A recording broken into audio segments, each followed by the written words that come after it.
Tara, tingnan niyo ako.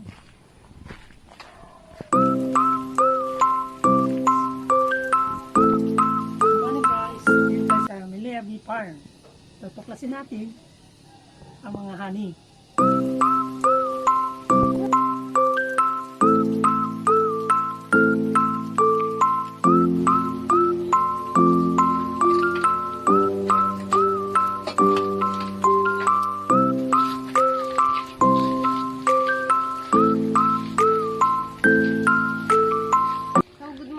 Welcome po dito sa Milea Bee Farm. Ako po si Ana, ako po yung magtutur po sa inyo. And so dito po sa area na to, mga stingless bees po yung mga nakalagay dito. Familiar po ba kayo dun sa mga stingless bees po? And so ganyan lang po sila kaliliit na kulay black po sila. Para po silang langaw kung isura ko po. Pero mga bubuyo po yun. Tinatawag po silang stingless kasi hindi po sila ng sting or yung nanunusok na pag na-sting tayo, mamamaga yung balat natin. Bali yung pang-defense po nila is mga agat lang po sila.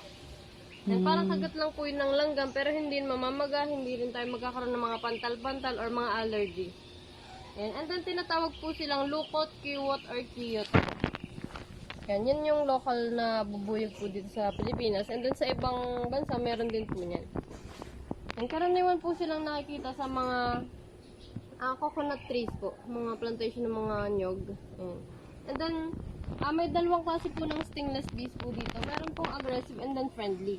Bali yung aggressive po, yung kaibahan po nila is yung entrance po nila, meron pong kulay brown. Ayun po yun. Bali yan po ay dagta ng puno na kinorekta nila, tapos nilagay po nila dyan para hindi sila puntahan ng mga langgam, gagamba, mga spider, mga spider, cockroach, or kung ano man pong mga gustong pumasok dun sa kanilang bahay. And then, ito naman po yung walang propolis dun sa kanilang entrance. Pero nasa loob po yung kanila. Ayan. And then, yung sa isang bahay, may isang queen po. And then, may mga princess din po dyan. So, pagka namatay po yung queen, kasi diba 3 to 4 years lang yung buhay po ni queen. So, mamimili yung mga bubuyog dun ng isang princess na malaki yung may kakayahan na mangitlog or yung malakas din po. Ayan. Isang bahay, ilan ang queen? Isa lang? Isa lang po. Hindi siya pwedeng maging dalawa kasi mag-aaway po yung dalawa. And then magkakaiba po yan ng amoy kasi isang bahay, isang queen lang po. So itong friendly, hindi siya pwedeng pumunta dun kasi aawayin siya ng mga nandun. Hindi nila yun kaamoy po. And then yung pagkakolect nila is 300 to 500 meters paikot ng bahay po nila. So malayo rin yung kanilang mararating. Maganda rin po kung may mga puno ng mga nyog, mga fruit trees like mga rambutan, santol, mangga, lansones, kung ano-ano pang mga prutas. Kaya nagiging maasim din po yung honey, gawa ng mga kinokolektahan nila ng pollen na yan. Doon sa aggressive is pa-spiral, para po siyang rice terraces. And bale, ito naman po ay iba. po, pwede po siyang buksan kahit wala tayong suot na B-suit or B-bill. Pero yung isa po, hindi po natin siya pwedeng kunin or magalaw or mabuksan. Ayan. So, ganito naman po yung itsura nung nasa loob. Yung bilog-bilog na maliliit sa gitna, yun po yung itlog po ni Queen. So, dun magha-hatch or lalabas yung mga bubuyog. And then, pagkalabas po nila, yun po ay maglilinis, magagawa ng kanilang bahay, magko-collect ng mga nectar and pollen po. And then, magbabantay din sila dito sa kanilang entrance. Yan. And then, yung pollen and yung honey po, nandito sa gilid, yung mga brown na malalaki na bilog. Yan po yung pollen and honey. So, bali, mix na po dyan yung pollen and honey. Kaya, nagiging maasim din po yung honey ng mga stingless bees. Yan, bale, sa isang bahay po may isang queen, pero nasa ilalim lang po siya or nasa gitna, kasi everyday po siya nangingitlog. So, hindi siya madalas makita dito sa ibabaw. Hindi na sila pwedeng umikot. Opo.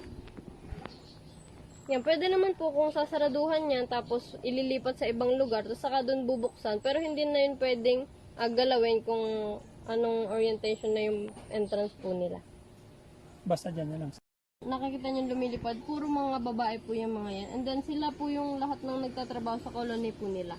Lahat-lahat ng gawain, yung mga worker bees yung gumagawa, or yung mga babae. And then yung queen naman po, ang purpose po niya is everyday ng mga itlog. Kaya niyang mag-lay ng 1,000 eggs per day. Yan, kaya mabilis lang din po dumami yung mga bubuyog. And then yung lifespan lang naman po ng mga bees po dyan is 100 days lang, yung mga common na mga bees. Ayan. So, ito po, pumapasok po sila dun sa kanilang bahay kasi yun po yung amoy nila, ayan, parang mapupuntahan nila yun or maamoy nila yung pupunta dun sa bahay nila. Pero pagka ganito po yung paglagay ko, hindi po makakapasok yung ibang mga bubuyog po dyan. Kasi alam nila kung saan sila lumabas, dun lang din sila papasok. And then, yun yung ginagamit nila panggawa ng lalagyan ng itlog, lalagyan ng pollen and honey. Ayan. And then yan pong aggressive na yan, sa Luzon po maraming ganyan. So dito po sa part ng Luzon naman din po itong Batangas. So konti lang yung ganito namin.